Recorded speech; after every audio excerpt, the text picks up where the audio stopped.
Kami bersyukur buat pengorbanan-Mu Tuhan. Ku hidup oleh anugerah-Mu, yang terbaik ku terima dari-Mu. Rancangan-Mu indah bagiku, sebab ku hidup selalu di dalam-Mu. Tiada pernah ku meragukan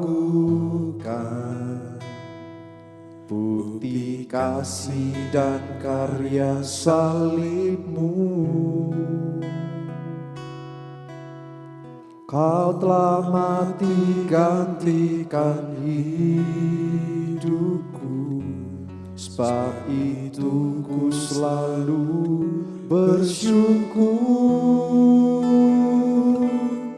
Kasih-Mu memulihkan hidupku, kuasa-Mu membangkitkan rohku. Darah-Mu telah tercurah bagiku, pengorbanan-Mu sempurna.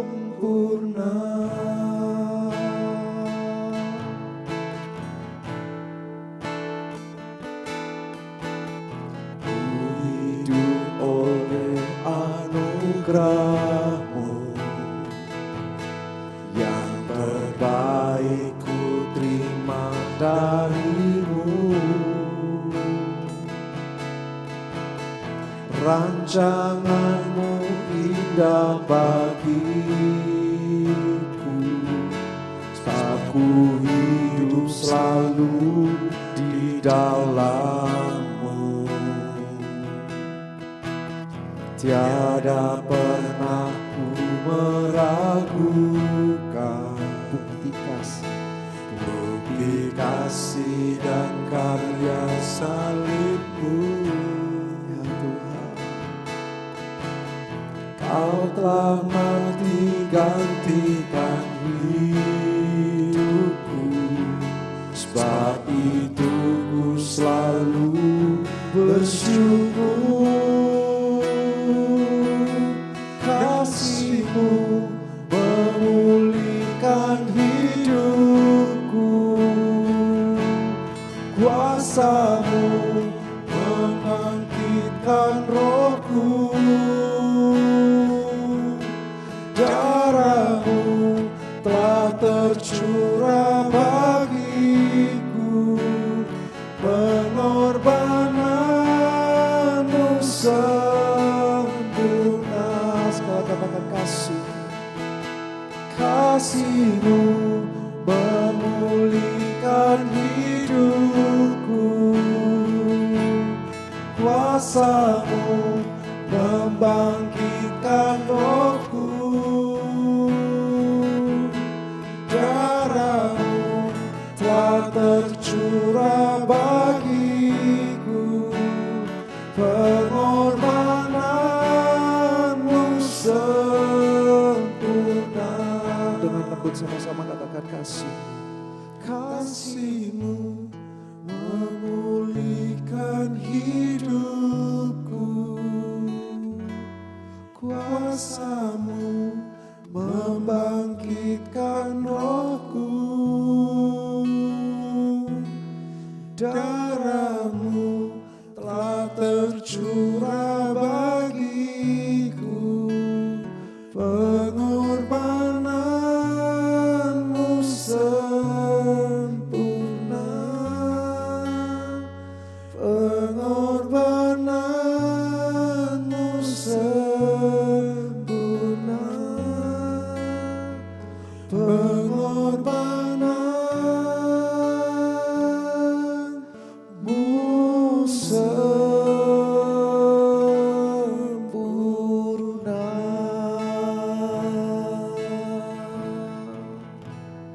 Oh Jesus.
telah tercurah bagiku, pengorbananmu sempurna.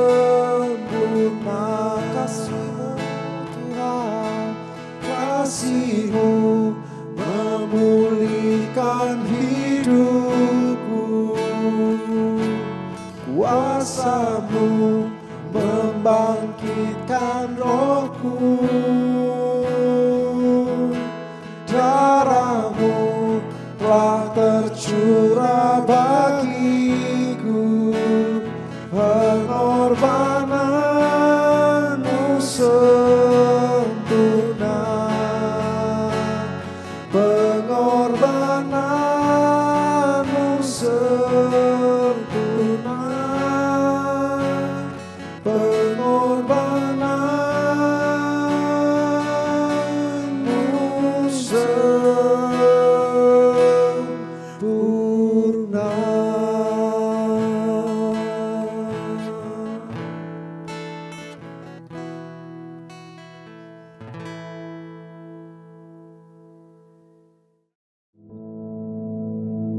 Our Father, which art in heaven, hallowed be thy name. Thy kingdom come, thy will be done in earth as it is in heaven. Give us this day our daily bread, and forgive us our debts, as we forgive our debtors. And lead us not into temptation, but deliver us from evil. For thine is the kingdom, and the power, and the glory, forever. Amen.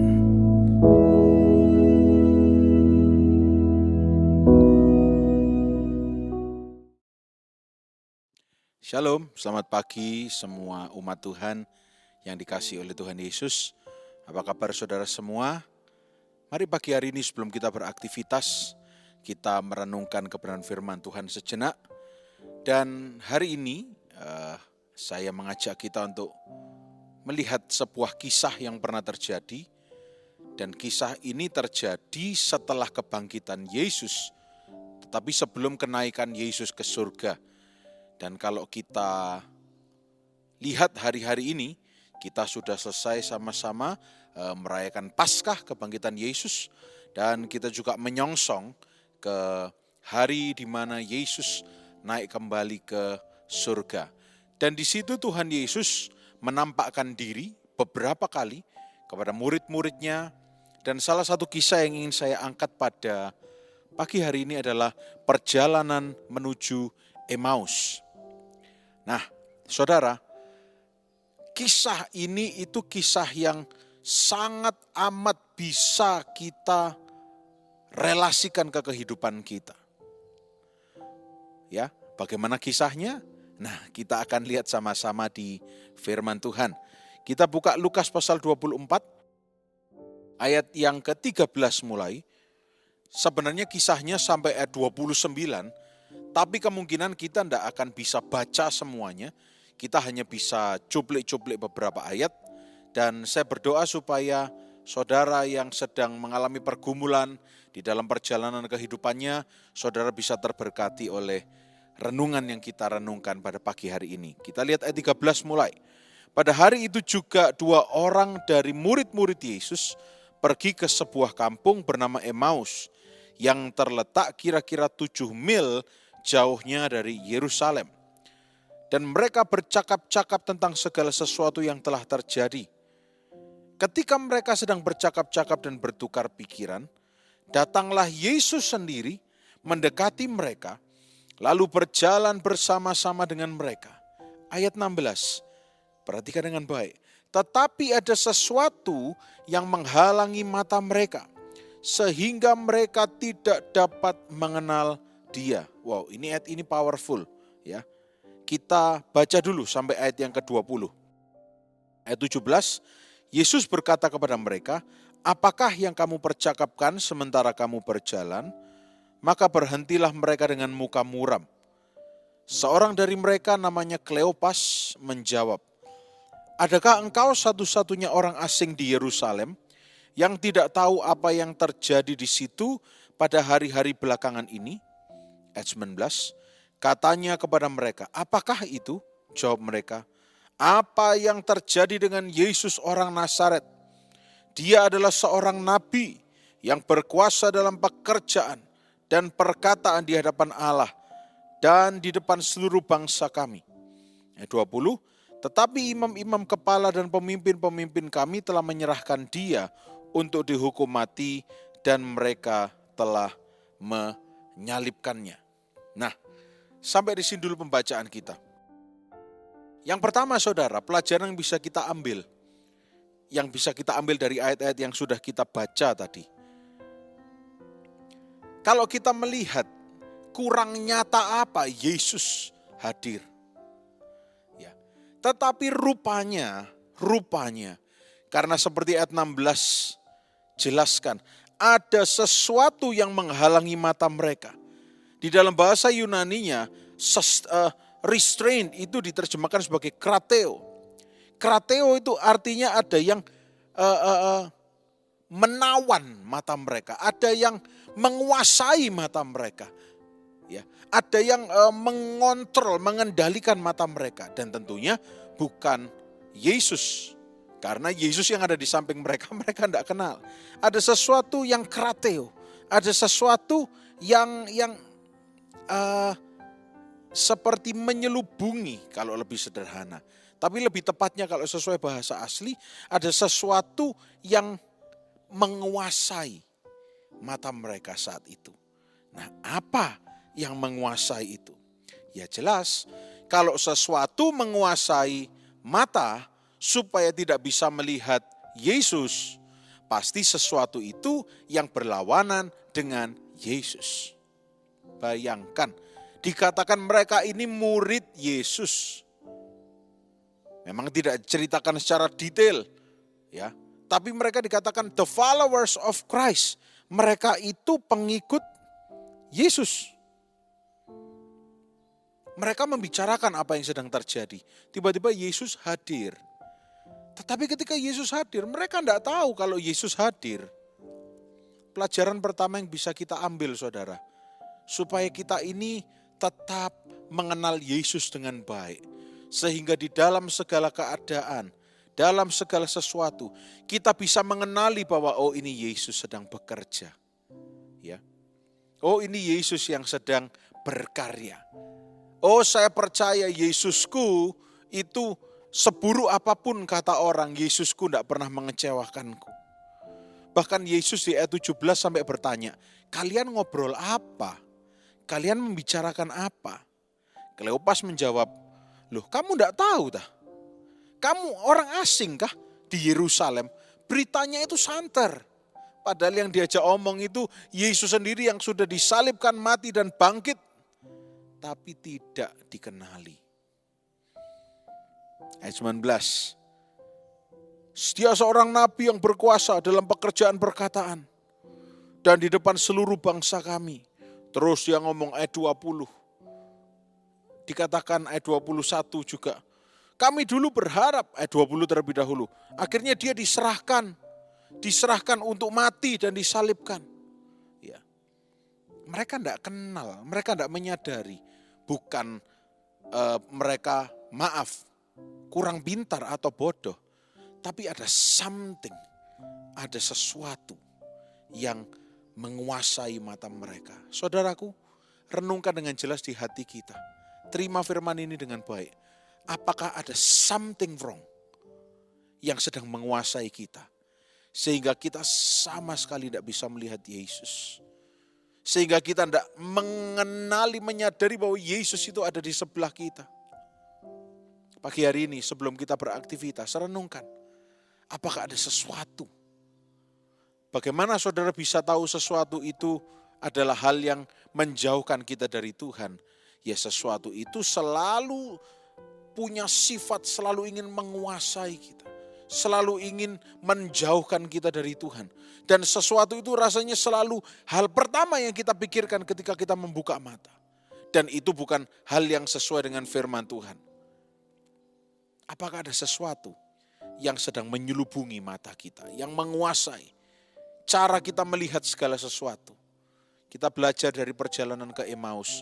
Kalau ada, maka apa yang harus kita lakukan? Kita harus sadar ketika dia bangkit untuk kita. Ketika dia bangkit, itu ada kemenangan yang sudah terjadi. Dan saudara, kita sudah dengar kisah ini puluhan ratusan kali. Jangan sampai ini hanya menjadi sekedar dongeng. Tapi kisah ini biar menjadi kepastian bagi kita. Sebab dia hidup, maka ada hari esok. Seterpuruk apapun Anda saat ini, saudara, ada hari esok. Karena dia hidup, karena dia bangkit. Saudara tidak perlu tertunduk lesu. Dan bahkan sampai tidak bisa melihat pertolongan Tuhan. Dan kalau diteruskan itu menuju ke arah tidak lagi percaya pada kuasa Tuhan. Karena ketika saudara tidak percaya, bahkan Yesus sendiri ketika mendoakan saudara tidak akan terjadi apa-apa. Karena saudara tidak percaya. Ingat firman Tuhan yang mengatakan Yesus sendiri terheran-heran terhadap ketidakpercayaan yang ada. Waktu itu dia sedang pergi ke sebuah tempat, saudara tahu di mana, saudara baca di Alkitab, saudara bisa temukan. Ketidakpercayaan itu yang menyelubungi, keraguan, kekhawatiran itu justru tidak akan membuat sesuatu terjadi. Justru akan membuat segala sesuatu menjadi tidak ada, menjadi tidak terjadi. Tapi biar pagi hari ini pelajaran yang pertama, kemenangannya atas maut menjadi sebuah simbol pergerakan bagi kita. Menjadi sebuah tanda bagi kita. Bahwa kita pun bisa menang atas semua tantangan yang sedang kita hadapi. Bukan karena kuat gagah kita. Tapi karena Yesus yang sudah bangkit dari antara orang mati. Dia mengatakan tinggal di dalam kita. Maka doa orang yang benar bila dengan yakin didoakan. Sangat besar kuasanya. Oleh karena itu saudara. Kita jangan pernah melarikan diri dari persekutuan dengan Tuhan. Seperti pagi hari ini saudara memilih untuk bersekutu. Saudara sudah menyembah Tuhan tadi bersama-sama. Dan saat ini saudara mendengarkan firman Tuhan terus lakukan. Iya Pak, tapi masih terasa berat. Tidak apa-apa. Tetap beri asupan yang baik. Saudara kalau masuk rumah sakit, misalnya rumah sakit mengatakan 5 hari. Bukan berarti saudara sekali makan di rumah sakit diberi injeksi langsung sehat. Enggak, butuh waktu. Itu kalau dunia. Mungkin kita ini butuh pemulihan. Mungkin kita ini butuh restoration. Ya lakukan apa yang bisa kita lakukan. Terus bersekutu dengan Tuhan. Sehingga kita tidak lagi diselubungi. Mata kita tidak lagi dikuasai oleh hal-hal yang membuat kita tidak bisa melihat Tuhan yang sangat dekat dengan kita. Hati-hati. Dan kemudian coba kita lihat ayat yang ke-21. Ayat 21. Dikatakan demikian, padahal kami dahulu mengharapkan bahwa dialah yang datang untuk membebaskan bangsa Israel. Tapi sementara itu telah lewat 3 hari sejak semuanya itu terjadi. Saudara, ini merupakan contoh dari orang-orang. Ini menjadi pelajaran bagi kita. Dari orang-orang yang tidak benar-benar memahami kebenaran firman Tuhan. Maksudnya bagaimana? Menurut mereka, Yesus sudah melakukan sebuah kesalahan. Menurut mereka, Yesus itu adalah sosok yang akan membawa mereka keluar dari penjajahan Romawi. Padahal ternyata penjajahan Romawi itu tidak ada apa-apanya dibandingkan hidup rohani yang dijajah oleh kuasa kegelapan. Menurut mereka, ya, kalau Yesus sudah mati, no more hope, tidak ada harapan. Menurut mereka kehendak Tuhan, itu mereka bisa akal sendiri, mereka bisa ukur sendiri. Nah ini kita juga mesti berhati-hati. Loh Pak, tapi saya pengen sembuh. Loh iya, Tuhan juga pengen sembuh. Pak, tapi saya pengen diberkati. Tuhan juga pengen kita diberkati. Tetapi bukan cara kita, tapi caranya Tuhan. Oleh karena itu pahami firman dengan benar. Setelah hari yang ketiga, Yesus bangkit. Yesus tidak meninggalkan kita. Bahkan ketika nanti Yesus naik ke surga, dikisahkan beberapa hari kemudian. Yesus tidak meninggalkan, Yesus tidak pernah meninggalkan, Yesus tidak pernah menelantarkan. Kalau kita benar-benar memahami firman, sepertinya Yesus tidak bisa melepaskan mereka dari penjajahan Romawi. Tapi ternyata Yesus melakukan sesuatu yang jauh lebih dahsyat daripada itu. Dia turun ke kerajaan maut, ambil kunci kerajaan maut, dan membebaskan tawanan, dan memberi kemenangan kekal bagi semua orang yang percaya. Oleh karena itu, biar kita ini menjadi orang-orang yang memahami firman Tuhan dengan benar. Ya, coba kita baca lagi. Kita mundur sebentar ke ayat yang tadi kita baca, ayat yang ke-15. Lihat ayat yang ke-15. Ketika mereka sedang bercakap-cakap dan bertukar pikiran, datanglah Yesus sendiri mendekati mereka, lalu berjalan bersama-sama dengan mereka. Nah, ini yang perlu kita ketahui, Yesus itu omnipresent, maha hadir. Yesus selalu hadir. Yesus selalu ada. Ketika ada, ini di kisah ini ya, ketika ada dua orang yang sedang membicarakan tentang Yesus, oh ini powerful. Kalau spirit saudara bisa menangkap ini, sesuatu yang dahsyat bisa terjadi. Kalau ada dua orang berkumpul yang datang untuk ngobrol, bukan gosip, bukan ngomongkan yang lain, tapi membicarakan tentang Tuhan, Yesus ada di sana. Firman Tuhan dan juga dilakukan, di lagu ada seperti ini. Bila dua orang berkumpul dalam namanya, Yesus pasti hadir di tengah mereka. Ya kan? Kalau ada dua orang saja bersepakat, berdoa itu membicarakan tentang dia, Yesus hadir. Pagi hari ini, kalau saudara bersama dengan ayah, ibu, anak, suami atau istri, keluarga, ya mungkin Anda masih belum pulang dari mudik, ya kan Anda masih kumpul bersama, ambil waktu, berdoa bersepakat bersama-sama, Yesus hadir. Dan jangan sampai kita seperti murid-murid ini yang tidak sadar bahwa Yesus hadir. Kita harus menyadari bahwa dia itu omnipresent. Dia maha hadir. Dia selalu ada. Kita tidak boleh lupakan itu. Immanuel, Allah bagi kita. Dia selalu ada. Nah berikutnya, apa yang bisa kita pelajari lagi? Kita sekarang ke ayat yang lebih belakang lagi. Ayat 28 sampai ayat 29. Ayat 28 dikatakan, mereka mendekati kampung yang mereka tuju. Lalu ia berbuat seolah-olah hendak meneruskan perjalanannya, Yesus. Ayat 29, tetapi mereka sangat mendesaknya. Katanya, tinggallah bersama-sama dengan kami, sebab hari telah menjelang malam dan matahari hampir terbenam. Lalu masuklah ia untuk tinggal bersama-sama dengan mereka. Saudara, pada akhirnya setelah ketidaksadaran mereka, karena mungkin dibutakan oleh pikiran yang gelap, suntuk, mungkin sedang tertekan karena merasa kehilangan harapan, rabinya, gurunya itu mati disalibkan. Janjinya seakan-akan lepas. Tapi mereka ternyata merasa mereka mendapat company. Mereka mendapat teman. Mereka mendapatkan teman. Dan akhirnya diundang masuk. Dan yang lebih luar biasa lagi, ayat 30 sampai 31. Coba kita baca bersama-sama. Ayat 30 dikatakan, waktu ia duduk makan dengan mereka, ia mengambil roti, mengucap berkat, lalu memecah-mecahkannya dan memberikannya kepada mereka. Ayat 31, ketika itu terbukalah mata mereka dan mereka pun mengenal dia, tetapi ia lenyap dari tengah-tengah mereka. Saudara, ayat 32. Kata mereka seorang kepada yang lain, bukankah hati kita berkobar-kobar ketika ia berbicara dengan kita di tengah jalan dan ketika ia menerangkan kitab suci kepada kita?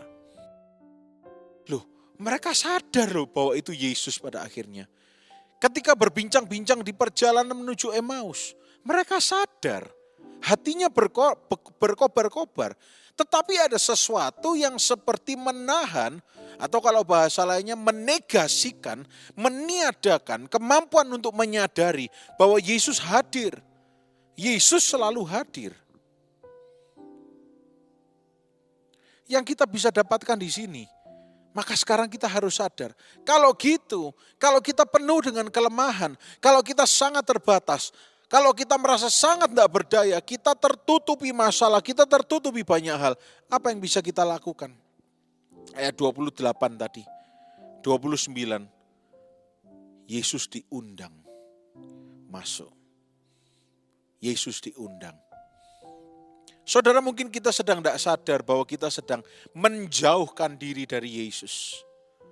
Maka banyak hal buruk yang bisa terjadi. Maka saat ini yang bisa kita lakukan, kita undang Yesus. Yesus, datanglah, masuklah dalam hatiku. Roh Kudus, masuklah dalam hatiku. Mereka tidak sadar. Tapi pada akhirnya mereka terbuka. Karena yang dilakukan Yesus pernah dia lakukan sebelumnya. Dan mereka menyadari, loh peristiwa ini kok seperti deja vu gitu ya kan. Mungkin seperti itu. Wah, ternyata itu Yesus benar-benar. Ketika mereka sadar, Yesus sudah menghilang dari sana. Saudara, saya percaya kita ikut Tuhan bukan cuma minta diberkati, minta sehat. Gusti paringi berkat, paringi sehat. Iya, itu kemauan semua orang. Tapi lebih dewasa daripada itu, kita mengikut Yesus karena kita tahu dia jalan kebenaran dan kehidupan. Makanya kita ikut. Kita tidak meminta-minta, tapi kita ikut. Dan hari-hari ini banyak sekali pengajaran-pengajaran yang mengikut ajaran kebenaran. Kelihatannya dipelintir-pelintir, tetapi mau tidak mau tetap itu kebenaran. Hanya saja mereka tidak menggunakan nama Yesus. Oleh karena itu berhati-hati. Ya, ini sedikit intermezzo tadi ya. Hati-hati. Kebenaran itu hanya satu. Di dalam Yesus Kristus Tuhan kita. Nah, biar poin-poin yang tadi disampaikan ketika kita membaca ayat perjalanan menuju Emmaus membuat kita sadar. Ketika kita dalam perjalanan menuju kemanapun kita, jangan pernah Anda tidak sadar. Karena kalau Anda sedikit tidak sadar, Anda bisa dibutakan. Anda bisa dibuat tidak sadar bahwa Yesus selalu ada bersama dengan kita. Pagi hari ini saya berdoa, perjalanan apapun yang sedang saudara alami, kita belajar beberapa hal tadi. Biar ayat-ayat ini menjadi jawaban bagi kita. Kita merenungkan bahwa dia ada. Dia menyertai, dia tidak pernah meninggalkan. Oleh karena itu tetap jaga persekutuan kita dengan Tuhan. Saat teduh kita. Tetap jaga, tetap terkoneksi dengan Tuhan. Dia maha hadir, dia maha kuasa. Dia mendengarkan. Bahkan dia mencoba untuk berinteraksi dengan kita mungkin. Tapi kadang-kadang karena kita dibutakan. Kita seolah-olah menganggap dia tidak berinteraksi dengan kita. Dia bukan roh halus. Dia Tuhan segala Tuhan. Dia kebenaran yang hidup. Dia adalah kebenaran itu sendiri. Mari pagi hari ini kita berdoa, mengucap syukur bahwa di dalam perjalanan kehidupan kita, seberat apapun, ketika kita menyebutkan namanya, ketika kita bersekutu berdoa, Tuhan Yesus ada di sana. Ya, mari kita berdoa bersama-sama. Tuhan Yesus, terima kasih. Kau selalu ada bagi kami. Pagi hari ini kami menyadari Tuhan, mungkin perjalanan ke Emmaus kami yang sedang kami ratapi. Perjalanan yang kami rasakan tidak ada artinya lagi. Hampa, hidup tidak berarti karena kehilangan harapan. Tapi kami belajar bahwa kami tidak boleh dibutakan. Kami tidak boleh restrained. Kami tidak boleh ditahan-tahan oleh sesuatu yang lain. Tapi kami mau untuk tetap melihat Tuhan. Untuk tetap menyadari bahwa Tuhan ada bersama dengan kami. Pagi hari ini hamba-Mu berdoa untuk setiap orang-orang yang sedang dalam pergumulan. Dalam nama Yesus, Engkau akan mencelikkan mata kami supaya kami melihat Tuhan. Bukan melihat hal-hal yang lainnya. Tuhan Yesus, biar sepanjang hari ini kami semua sehat, diberkati, dan dibungkus dengan darah Yesus. Kami akan melihat perkara-perkara yang ajaib, yang LPL akan lakukan dalam kehidupan kami. You are our God of wonders. Engkau Allah yang melakukan perkara yang ajaib untuk kami semuanya. Terima kasih, di dalam nama Tuhan Yesus Kristus kami berdoa dan mengucap syukur. Haleluya. Amin. Selamat pagi, Tuhan Yesus memberkati kita semua.